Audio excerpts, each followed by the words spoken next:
Okay. What is your job? Okay, my job, really I'm retired, but I'm also on the city council. I'm a councilwoman, the only woman, and I am president of the Main Street Committee, which has to do with the restoration of the downtown area of Marshall and Grandma. What is a historical home? Okay, a historical home would be a home that is of significance for the period and time that it was built. It doesn't necessarily have to be 100 years old. It could be not that old, but things that have been retained that are characteristic of that time frame. Does the house have to be a certain age before it can be on there? Not really. Okay. Do you know what home is the oldest in Marshall? Okay, I think it is called the Robert Delaney home, and it is owned by Eleanor and Damien Macy.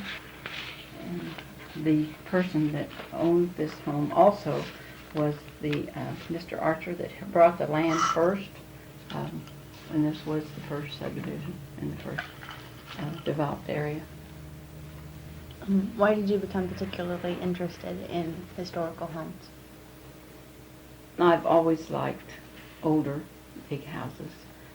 For a long time, thought I would like to own a great big house. And then after I got a little bit older, I decided that it would be nice to have a historical house, but not necessarily a great big house. But I like it. Are there a lot of historical homes in Marshall? Yes, there are a lot of historical homes in Marshall. Of the Italianate style, which is what Mr. Macy's house is, there are about 12, and there are some other historical homes in addition to that are different styles. Is there any particular home in Marshall that you enjoy?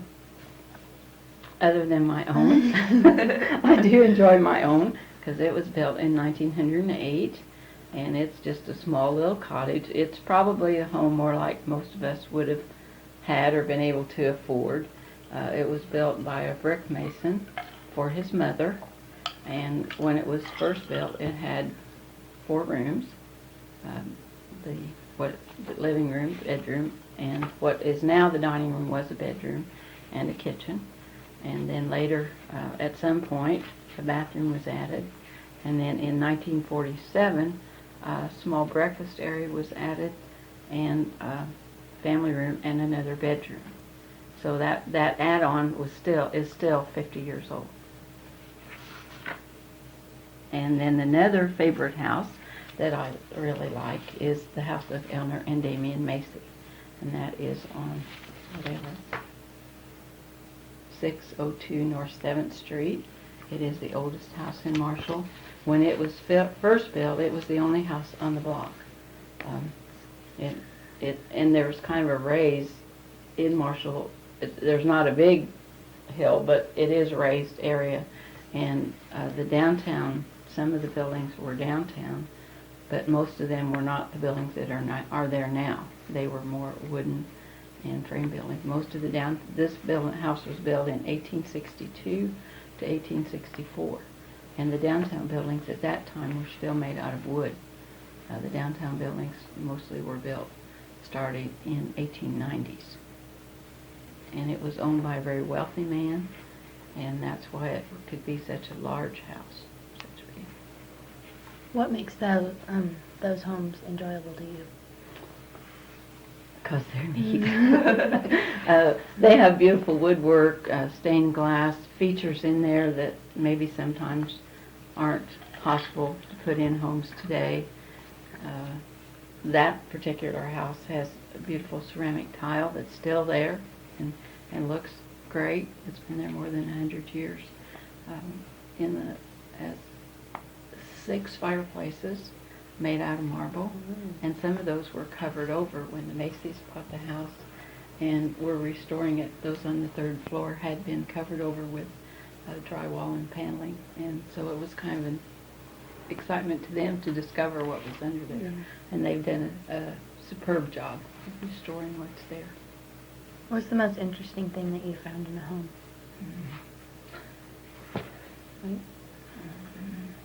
Okay, one thing that's kind of interesting in the Macy home, I think, and maybe unusual, they had a system upstairs in the attic that where the rainwater was drained, they had closed guttering, and the rainwater was drained into this tank, and then that was filtered with charcoal and sand, and this was for their water system.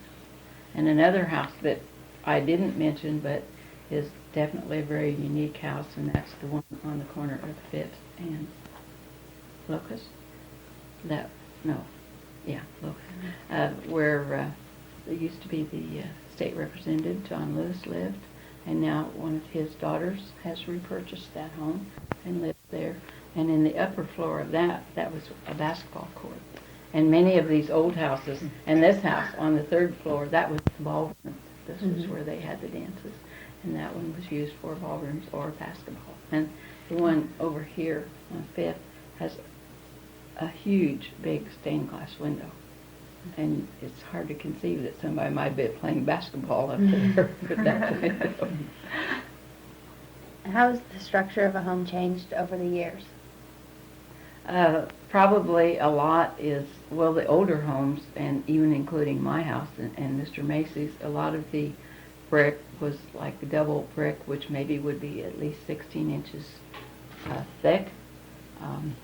And the brick at that time was made right on the property years ago.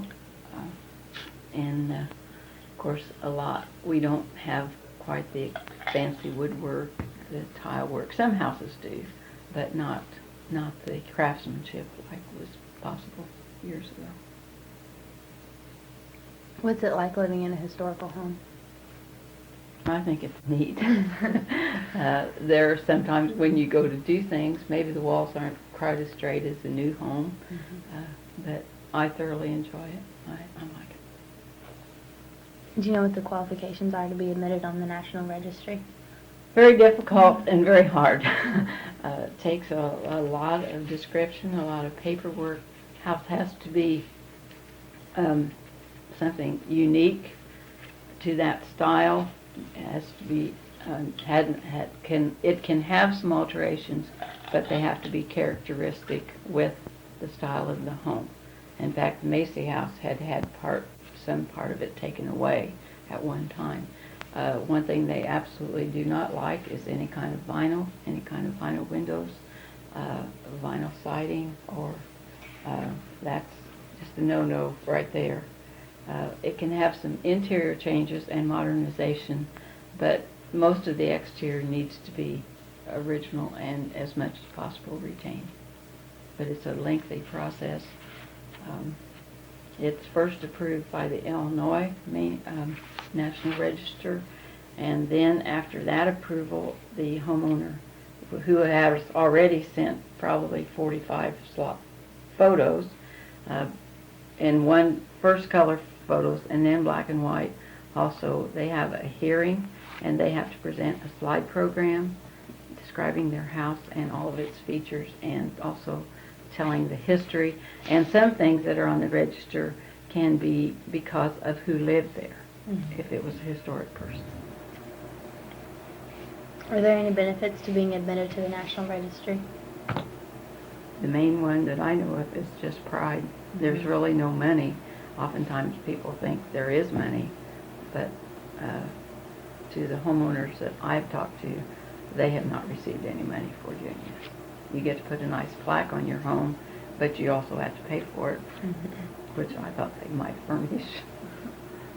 Do you have any interesting stories about any of the homes? Probably already told them to you. Why don't you turn that off a minute and we'll look and see if we can find something back here in this.